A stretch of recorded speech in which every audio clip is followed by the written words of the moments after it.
chaque tablette de chocolat, à la maison du planteur de Grasse, on part de la fève de cacao.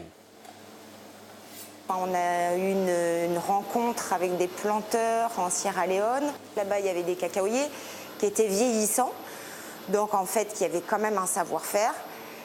Donc, on a aidé les paysans à replanter des cacaoyers. On a fait une nurserie de bébés cacaoyers. Tout a été fait par amour.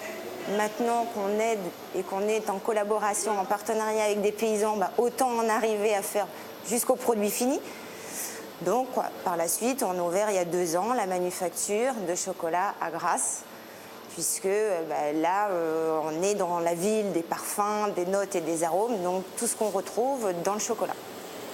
Très sensibles à l'humidité et aux moisissures, les fèves de chaque sac de 60 kg doivent être triées à l'arrivée pour ne garder que le meilleur. Sur tout ce qui est fèves non conformes, on élimine. Donc les fèves plates, les fèves qui ont des brèches, celles qui ont été cassées, celles dont l'enveloppe s'est fissurée, parce qu'effectivement ça apporte de l'amertume au niveau de la torréfaction et des problèmes microbiologiques ensuite sur les couvertures de chocolat. Une journée un peu intense, trier des fèves, c'est zen. C'est le moment d'extraire du lot 50 fèves pour les passer à la guillotine et les observer à cœur afin d'en connaître tous les paramètres avant de les torréfier. En fait, sur un test cut, l'idée c'est de nous donner en fait la qualité à la fois de la fermentation et à la fois de l'état plus ou moins microbiologique des fèves. C'est en fait une transformation biologique, biochimique, faite par des micro-organismes, tout comme ça se fait pour le vin. Celle-ci, effectivement, on voit qu'elle est très peu ardoisée, d'une part, et qu'elle tire sur le bleu. Donc en fait, celle-là, elle est très partiellement fermentée. Celle-ci, ici, elle est très brune, elle est très ardoisée, c'est-à-dire qu'on a beaucoup de sillons à l'intérieur de la fève. On le voit ici, c'est la même. Ça veut dire que celle-là, elle est allée à son terme de fermentation. À chaque fois, le chocolatier évalue l'état de la fermentation et adapte sa torréfaction pour développer les meilleurs goûts. En fait, certains arômes ou précurseurs d'arômes dans la fermentation partielle sont, on va dire, meilleurs que dans la fermentation totale. Sur certaines origines du Pérou, c'est le cas.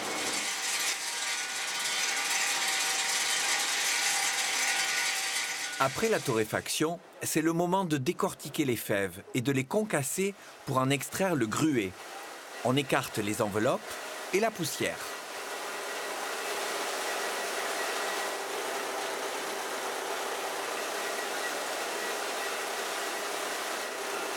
On va mettre notre gruet dans cette machine qui est chauffée. Ce sont des pierres en fait qui sont chauffées hydrauliquement.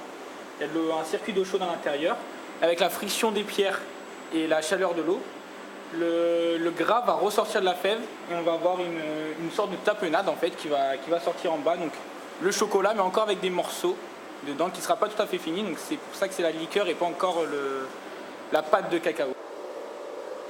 C'est le paysan qui va fixer son prix.